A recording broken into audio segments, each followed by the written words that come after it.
Welcome to Tuesday Tips. My name is Pam Dunwald, and I'm one of your nurse advocates from Your Nurse Advocate Consulting. And the summer is here, and everybody's ready to enjoy it. And I just wanted to share a few tips regarding our seniors and enjoying the outdoors. I know we talked a little bit about the heat last time, and I wanted to touch base on a few other things related to our seniors and being outdoors. Skin protection. I know there's a lot of, people wonder, well, the higher SPF, is that better? Well, anything over 15, I mean, there's a little bit of controversy out there whether or not 30 is better, but certainly beyond 30 is not any better than that. So the SPF 50 is no better than the SPF 30. And so when I did some research looking at the National Institute of Health, they recommend 15, SPF 15 as the recommended strength for sunscreen for elders. Our seniors, their skin is a lot more fragile. They're thin, so they're easily damaged, bruised, sunburned, much more easier. I do want to mention, when we're talking about skin protection, I do want to mention about the eyes. Don't forget about the sunglasses or hat, visor, something to keep the sun out of your eyes.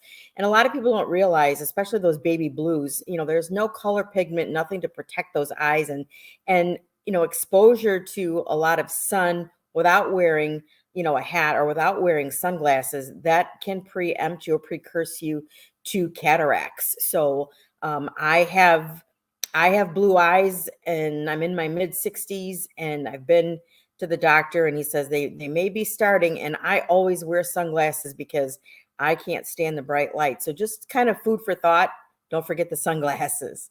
All right, now let's move into one of the other things that in our state of Wisconsin is very prevalent, and that's ticks and Lyme's disease.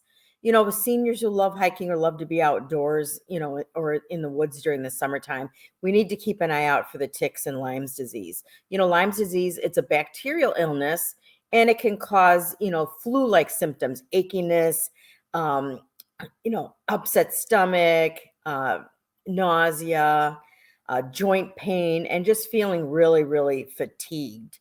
And the best way to try and prevent picking up the ticks, if you love being in the woods, is wearing long sleeve shirts, pants, and of course some socks. You can use some insect repellent spray, and make sure, if you live with pets, make sure you're taking care of those pets and looking at their skin. For them going outside, and maybe you want to get them protected because you could get the ticks actually from your pets.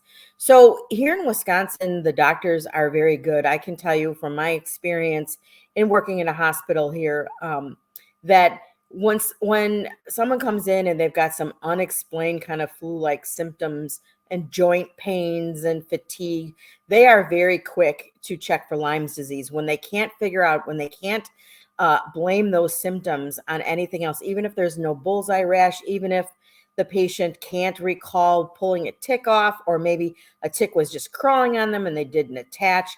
Our docs are always good because it's so prevalent in our state. So and the point of this is, wherever you live, if you've been in the woods, or if you've been someplace where ticks are more prevalent and you have these symptoms, don't hesitate to ask the doctor, if you're in emergency room or urgent care or at your clinic, don't hesitate to say, hey, it would be beneficial to check for Lyme's disease, because there's a lot of sequelae. There's a lot of, you can get a pericarditis, inflammation of the lining around your heart.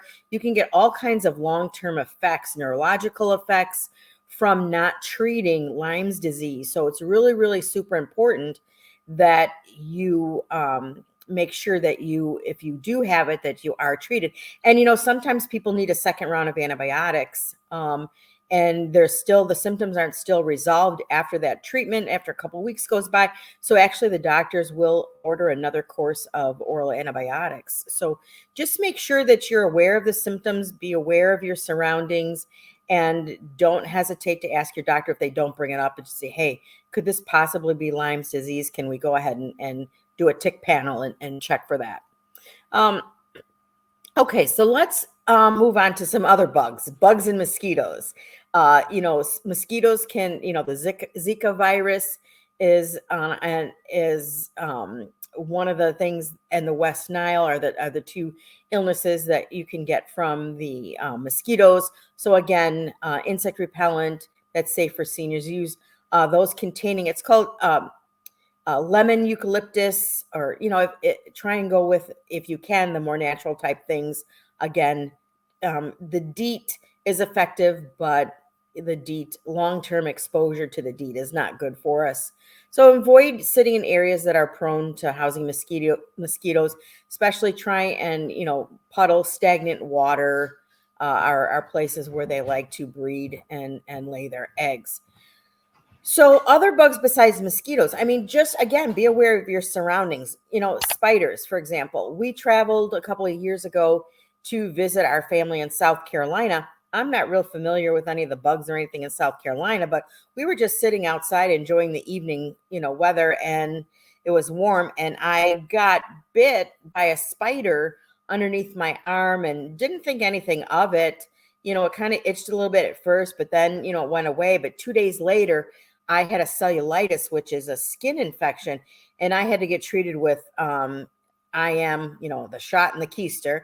I had to get treated, with an IM Rocephin as an antibiotic to treat that cellulitis from that spider bite. So again, and if you're traveling, be aware of bed bugs, lots of little creatures, especially that you're going to find in these hot, warm summer months. So just be aware for all the little critters. All right, let's move on to tip number 4, and appropriate summer attire. And, this is, a lot of it is common sense. Layers, light long sleeve. I know they make a lot of lightweight, polyester mix of shirts and that are cool. They help wick the sweat and also keep you cool. At the same time, they're giving you protection for your skin. So again, we talked about hat, we talked about a ball cap, a visor, something to keep out the UV rays, and the sunglasses. And I'm going to say one thing about staying hydrated with seniors. I know we talked about this last week, but seniors, oftentimes as we age, we're not as thirsty. So we could get dehydrated a lot quicker.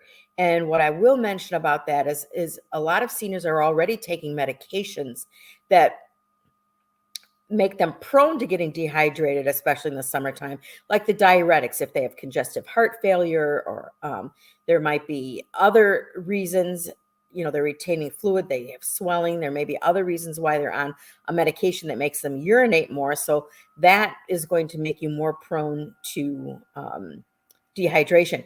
Not the time to stop taking it.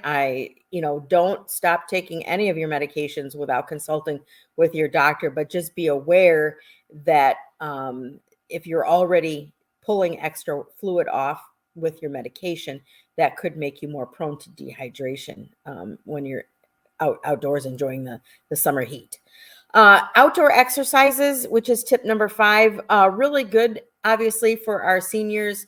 But maybe, before 10 in the morning and after 4 in the afternoon would be the best time to do any more strenuous activity, such as gardening, bicycling, things like that, swimming. Swimming, obviously you're cooler, but if you're doing any strenuous exercise outside or something, or like gardening, you'd want to do that in the earlier parts of the day and the later parts of the day when the sun starts to go down. Always warm up before exercising. Again, use plenty of fluid, drink plenty of water. Even if you're not thirsty, drink. If you stop exercise, stop exercising if you feel dizzy or lightheaded, or if you feel short of breath, or if you're having any kind of pain, discomfort, or even, overexerting, that you get some palpitations, you need to stop and rest. So exercising outdoors, a ton of benefits. Everybody's getting that dose of vitamin D, but, it's important to modify your exercise routine, especially in the heat of the summer.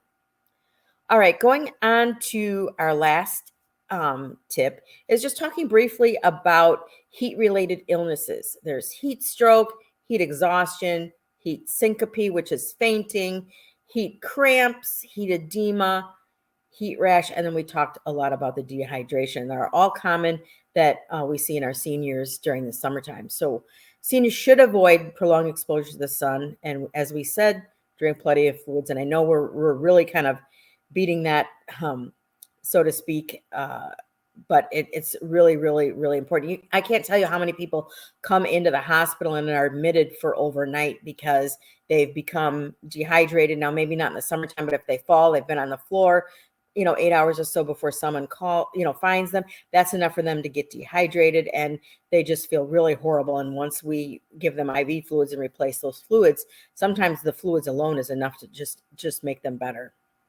So according to the National Institute on Health, I'm going to do a quote here. It says, older people can have a tougher time dealing with heat and humidity.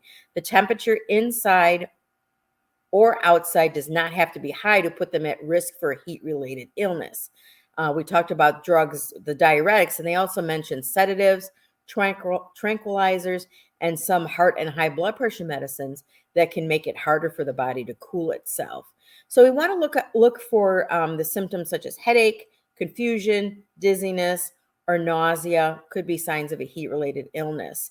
And heat stroke could be fatal. So you want to make sure, and your temperature can get up to like 104 degrees.